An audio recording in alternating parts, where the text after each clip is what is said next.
18, desde el verso 16, o mejor dicho, del verso 17 al verso 19. Tienen todos.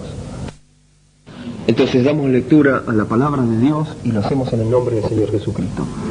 Dice así la palabra de Dios: noten bien, y Jehová dijo, antes de la destrucción de Sodoma y Gomorra, Jehová dijo: ¿encubriré yo a Abraham lo que voy a hacer? ¿Se lo ocultaré? 18. Habiendo de ser Abraham una nación grande y fuerte, y habiendo de ser benditas en él todas las naciones de la tierra. Verso 19. Porque yo sé que mandará a sus hijos y a su casa después de sí, que guarden el camino de Jehová, haciendo justicia y juicio, para que haga venir Jehová sobre Abraham lo que ha hablado acerca de él. Amén. Noten bien la expresión de la palabra de Dios profética en cuanto a Abraham, amén, que todavía no tenía hijos, descendientes. Y Jehová dijo: ¿encubriré yo a Abraham lo que voy a hacer? ¿Le ocultaré o se lo revelaré? Habiendo de ser Abraham una nación grande y fuerte, y habiendo de ser benditas en él todas las naciones de la tierra, porque yo sé, dice el Señor, que mandará a sus hijos y a su casa después de sí, después de él, que guarden el camino de Jehová, haciendo justicia y juicio, para que haga venir Jehová sobre Abraham todo lo que ha hablado acerca de él. Amén. Oramos. Bendiga, hermanos, pueden tomar sus asientos. Crianza de los hijos. Y tomé este versículo como base, hermanos, porque se encuentra en el Génesis. Amén. En el libro de los comienzos.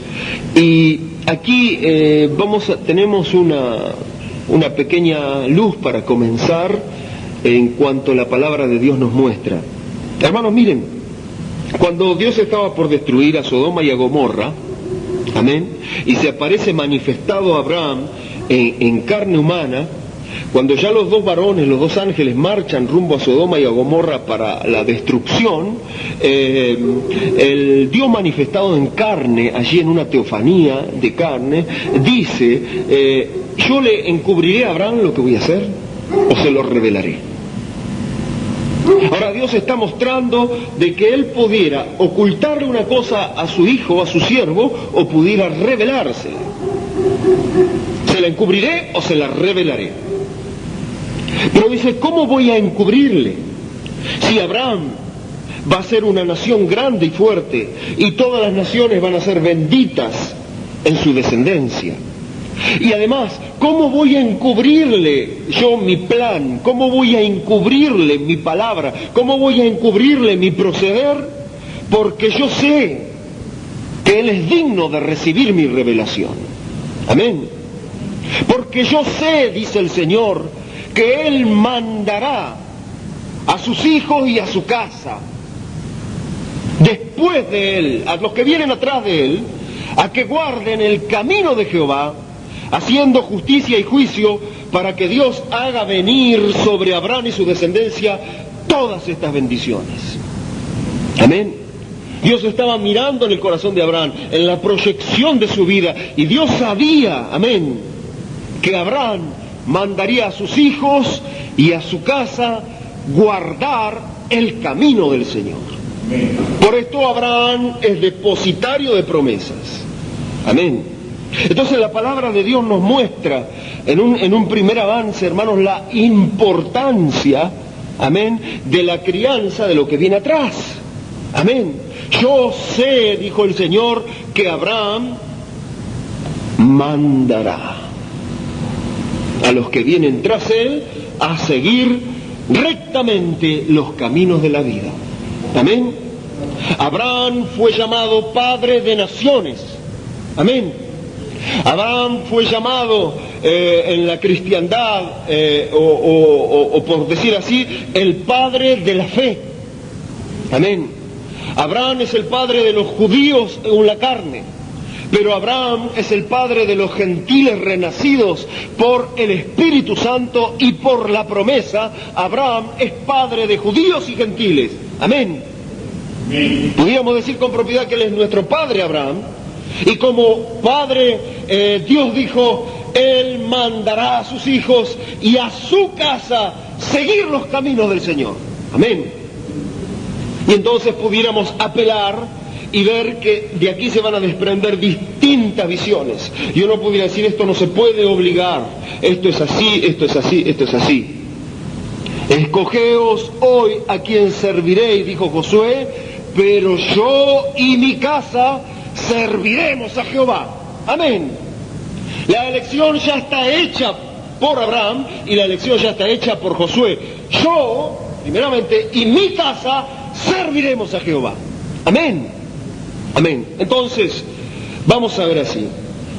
Para todo el que escuche, hermanos, la forma que tenemos de encarar estos temas es viéndolo a través de las Escrituras y a través muchas veces de citas del mensaje del hermano Branham. Amén. Y entonces nosotros encontramos que esto pudiera ser causa de tropiezo muchas veces. Pero a la luz, hermanos, de las Escrituras, viendo los simbolismos, hermanos, del Antiguo Testamento, yo recordaba hoy de que los antiguos sacerdotes, amén, del pueblo de Dios, para tener la revelación de una verdad, ellos en su pecho tenían un pectoral con 12 piedras. Esas 12 piedras, cada una de esas piedras representaba las 12 tribus de Israel. Y tenían 2 piedras más llamadas el Urim y el Tumim. Amén. Cuando venía la consulta sobre cualquier cosa al sacerdote, el sacerdote en su pecho llevaba a todo el pueblo de Dios, porque cada una de esas piedras representaba una de las tribus del pueblo de Dios. Y cuando venía la consulta, este sacerdote tenía 2 piedras muy particulares llamadas Umim y Turim, Urim y Tumim. Y entonces estas piedras, que en hebreo aparentemente quieren decir luces, Urim, luces, y Tumim, perfecciones. Cuando se lo consultaba al sacerdote por alguna cosa, se hacía la consulta delante de estas piedras. Y ellos movían las piedras en tal forma. Si las luces no brillaban, era una respuesta negativa. Pero cuando las luces empezaban a brillar, y a cuadrar por todo ese pedrerío de piedras preciosas, esto significaba que la respuesta era afirmativa. Amén. Esto es un tipo hermoso de la palabra de Dios, porque hoy para ver las verdades no tenemos un Urim y un Tumim, amén, literal de piedra, amén, pero tenemos la palabra de Dios, las luces, el Urim, y tenemos el mensaje de la hora, el Tumim, las perfecciones de esa misma palabra. Amén. Entonces, aunque pueda parecer extraño, si en cada edad hubieran atendido el mensaje de la hora, amén, hubieran los cristianos podido encontrar mejor el camino. En los días del oscurantismo, hermanos, tenían los cristianos la Biblia, la palabra de Dios, tenían el Urim, amén. Pero ¿qué necesitaban? Necesitaban el Tumim, necesitaban la perfección de esa palabra, hermano. Necesitaban atender al mensaje de Martín Lutero, que era el mensaje de la hora. Amén. En unos días donde la salvación era por obras, donde había que hacer esto, aquello y lo otro, el Tumim empezó a decir, el justo vivirá por la fe. Y fue la edad de la justificación. Amén. En los días de Juan Wesley, cuando la iglesia protestante, la iglesia reformada se había asentado, hermanos, amén, tenían la escritura y tenían la palabra de Dios, tenían el Urim, pero hubieran atendido al Tumim, al mensaje de Juan Wesley, que era la santificación, era la demanda de Dios para la edad, amén, la consagración de sus vidas, amén. ¿Qué pasó en la edad pentecostal? Los bautistas, metodistas y presbiterianos tenían la Biblia, tenían teología, tenían seminarios. ¿Pero qué necesitaban? El tumin del mensaje de la hora. Pentecostés era el mensaje de la hora. La restauración de los dones, sanidad divina y el bautismo del Espíritu Santo. Le hubiera ido mejor si hubieran atendido a las perfecciones de Marcos 16 para esa edad. Amén. Pero hemos llegado al fin del tiempo. Amén. Hemos llegado al fin de las edades de la iglesia, cuando el orden, el mensaje de la hora es Malaquías 4:5, regresar a la palabra original. Urim, la palabra de Dios, la Biblia. Tumim, las perfecciones apostólicas de esa Biblia. Hacer volver el corazón de los hijos a la fe original. Ese es el orden del tiempo del fin, y por eso vamos a encarar el tema hoy, hermanos, de la crianza de los hijos con nuestro Urim y Tumim. Amén. Para no fallar, vamos a ver este tema y vamos a enfocar la crianza de los hijos con las luces y las perfecciones de la palabra de Dios. La Biblia y el mensaje de la hora. Urim y Tumim. Amén. La crianza, hermanos, de los hijos. Nosotros encontramos entonces que Dios, en la Biblia, hermanos, Dios es un padre. Amén. Dios es presentado en la palabra de Dios como un padre. Amén. La palabra de Dios dice que Él es el Padre celestial. Jesucristo enseñó a orar. Cuando oren, orarán así: Padre nuestro que estás en los cielos. Amén. La palabra de Dios dice que Él es el Padre de las luces en Santiago. Amén. Pablo en Hebreos dice que Él es el Padre de los espíritus. Amén. Él es el Padre por excelencia. Es uno de los atributos de Dios. Amén. Entonces, Dios siendo un Padre, Él tiene hijos. Y Él entonces, Él cría a sus hijos, Él orienta a sus hijos y Él instruye a sus hijos. Entonces, Él es el que sabe acerca de la crianza de los hijos. Amén. Vamos a ver entonces que existe el Padre espiritual y existe el Padre natural. Todo lo natural, hermanos, esto es importante que lo entendamos, todo lo natural tipifica lo espiritual. Amén.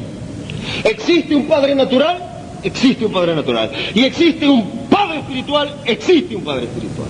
Amén. Esto lo dijo el Señor Jesucristo en el Sermón del Monte. ¿Quién de vosotros, si su hijo le pide un pan, le va a dar una piedra? O si le pide un pescado, le va a dar una serpiente. Entonces, si ustedes siendo padres y ustedes siendo malos le saben dar buenas cosas a sus hijos, ¿cuánto más el Padre Celestial no les dará el Espíritu Santo a todos los que se lo pidan? Amén. Amén. Existe el Padre natural y el Señor nos representa a nosotros como padres naturales que aún siendo malos sabemos dar cosas buenas a nuestros hijos. Cuanto más el Padre bueno, cuanto más el Padre eterno, que es llamado en la Biblia, se llamará su nombre Padre eterno, no dará cosas buenas a sus hijos.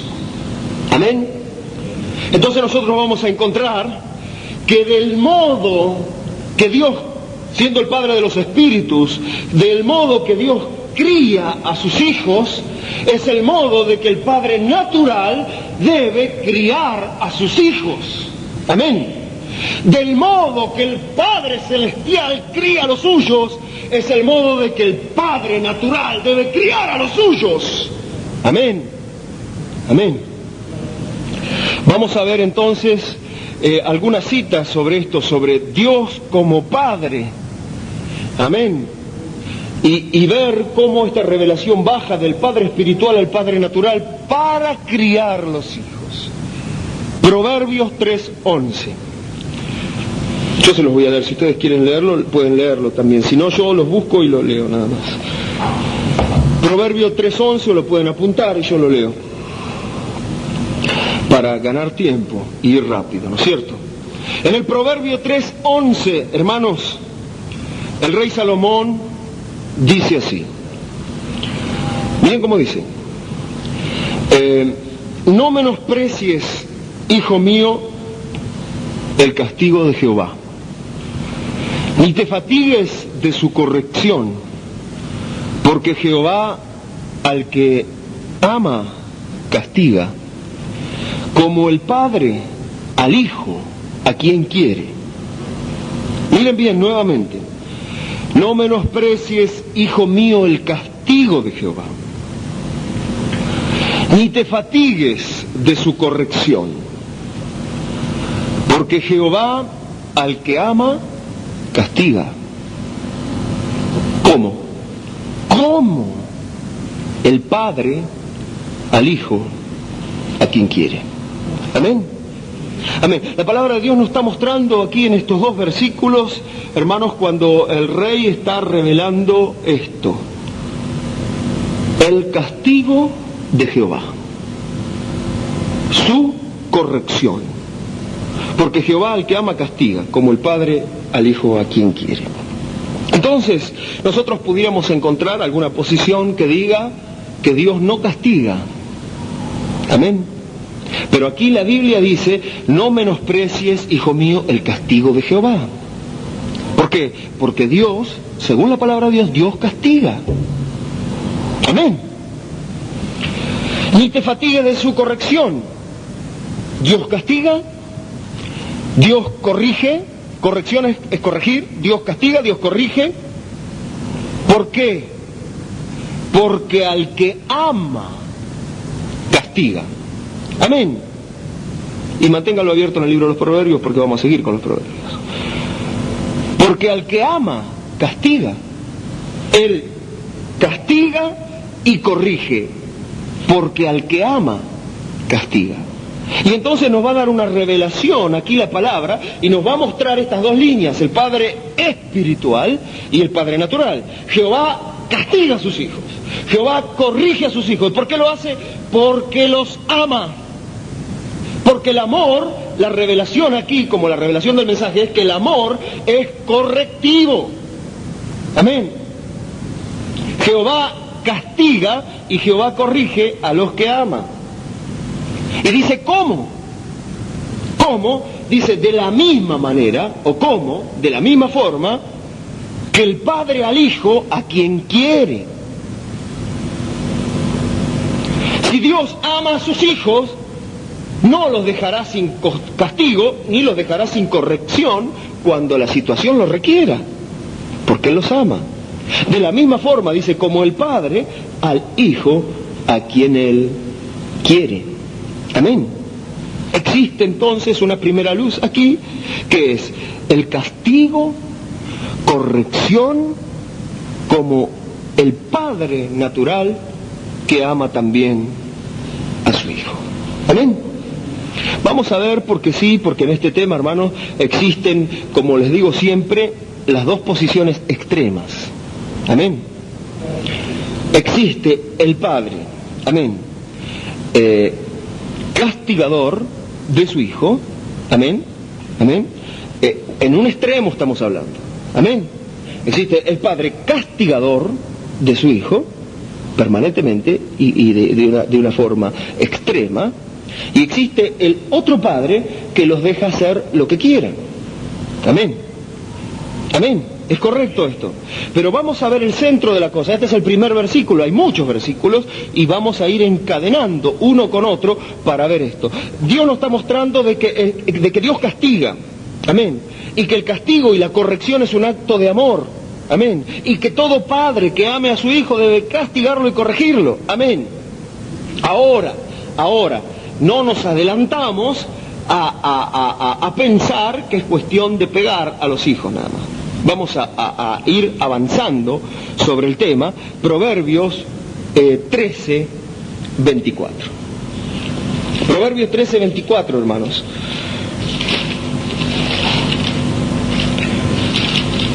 Dice así.